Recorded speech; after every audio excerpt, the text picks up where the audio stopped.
Good morning, good morning. Good morning, Dubai. Yan ginagawa ko araw-araw. After wake up in the morning, yan, tupi-tupi ng mga hinigaan. Pasensya na sa small partition ko. Yan lang ang kaya ng budget natin. Maliit na kwarto. Sige, akla. Tupi. Ayusin ang pagtupi para dagdag sahod. Ayan. Pa, kalat. Kalat ni akla. Tumawa ka naman, akla. Dapat nakismile in the morning. Ayan, sige. Painit ng water para mag-coffee. While magtupi ng mga hinigaan. Ano yan? Bakit may downy ka dyan? Mahiwagang inerola o mahiwagang downy? Totoo, mahiwagang inerola. Char! Yes, yan. Yan nagawa niya akla. After that, pagkatapos niyang tupiin ang kanyang hinigaan, then, cooking time. Kailangan magluto na naman. Kasi si akla, laging gutom. Tingnan mo naman ang tummy ni akla. Hindi niya mag-exercise. Sige, tupi, ganyan. Para maayos. Ayusin akla para mataas ang sahod. Yan, yan ginagawa niya tuwing morning. Yan, open the door. Konting unat-unat. Oh, stomach in. Akla, ang tummy. Grabe ang tummy. Sasan nga. Yan. Kasi nagutom si akla, mapa-fried rice siya. Yan ang kusina natin. Sayang yung kanin kagabi pag ano. Fried rice siya. Sisi, ang dito, bilis mga panis. Dati hindi naman. Kahit nga kami, kaya nasarap yung ano, kanin namin Check kasi marami kami nakatira dito. Ilan ako. Ayan. Sarapan mo akla para solid ang sahod mo. Ano yan? Gold? May nakita kang gold sa itlog? Sige. Bati-bati-bati. Batiin ang itlog. Lagyan ng mga majusyara, pampalasa. Hinahanap mo. Ano pinagkukuha mo dyan? Kaninong cabinet yan? Kanya-kanya kasi kami cabinet. Minsan, may nawawala. Minsan, bukas ang cabinet. Ganun dito. Dapat mahabang pasensya mo. Yan, sige. Lagyan ng garlic para masarap. Palasa. Hindi naman nila ayos niyang ano na yan, washing. Siguro gutom na dyan si akla. Gutom na or ano, galit. Kasi maraming kumukuha sa kanyang cabinet. Akala nila garden. May garlic, may tomatoes, may onion. Ano akala nyo sa ano ko? Cabinet? Garden.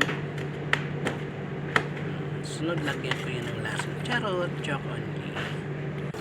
Pwede naman mag-ubusin. Ayan, start na si akla mag-prito. Mag-fried rice kasi gutom na siya. Sige, para mapaso ka dyan. Umayos ka. Ayusin ang sauté ng garlic.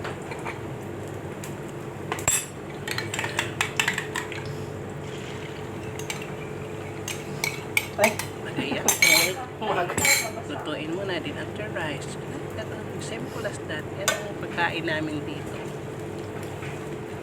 Lagyan ng magic sarap. Sulit na. Masarap na. Diba? Ganyan ang like dito sa Dubai. dati hindi napapakinabangan. Itong washing. Alam nyo, masarap. Ngayon yan, Pero ginagagamit. masaya. Tingnan mo si Akla, nag-i-enjoy sa Dubai. Yan, put the rice. Sayang kasi ang rice. Kaldero na naman ang dala, bakla. Ang bilis kasi masira ang rice. Night mo sinaing after a day. Sira na. Siguro sa sobrang init. Kaya ang magandang ginawa ko, i-fried ko na lang para hindi siya masira. Sayang naman. Si Ate Pia, malilinis siya sa kasi kami water. Kaysa naman itapon mo ang rice, diba? Sayang naman. Pero gaba naman itatapon ang rice. Kaya mas maganda na lang fried mo para mapakinabangan or makain. Wala. Ang dumi naman ang mo. Ang kalat naman ang kusina mo. Charot. Joke. Malinis yan dyan. Pililinis pa lang ng mga trees. Pililinis pa lang Ang nila. dami din kasi. Alam mo naman, pag dito sa Dubai, pag kumon na kitchen, ganun talaga. Mabulak yun.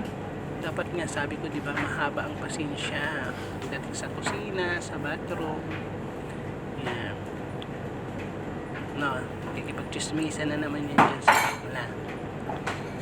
Naghahanap siya ng kausap kasi walang tao, tahimik ang bahay namin kasi nasa work. Maya-maya pwede yung sa is. Yan, marami na naman tao, marami na naman ang kusina. Kaya sinulit ko na ngayong umaga para mamaya hindi na ako makipagsiksika na yun. Natapos na si bakla magluto. Sarap! Tsan-tsaran! Ang sarap! Kainan na! Yan. Diba? Ang ganda ng hallway ni bakla. Orange. Smile. Smile ka naman dyan. Kakain ka na, diba? Open the sesame. Yan. Happy tummy na naman. Kain tayo. Kain po, mga kabayan. Sarap. Sarap ng fried rice. Rice and egg. Solid na. May fish naman doon, may ulam, pero parang craving ng fried rice with egg. Parang ganon. Buntis? Charot. Joke lang. Naglilihi? Hindi. Yun nga sabi ko, sayang yung kanin, di ba? Sige, ano hinahanap mo? Kumain ka muna para lumakas ang baby. After that, pagkatapos ko kumain, mag-shower na ako. Yun lang ang routine ko tuwing umaga. Wake up, tupi ng mga hinigaan, saglit na exercise, coffee, cooking, after cooking, shower. Yun ang life namin dito. Tuwing off, yan ang aming ginagawa. Yan. Diba? Happy na si Akla kasi nakakain na. See you. Salamat. See you next time. Maliligo muna ako.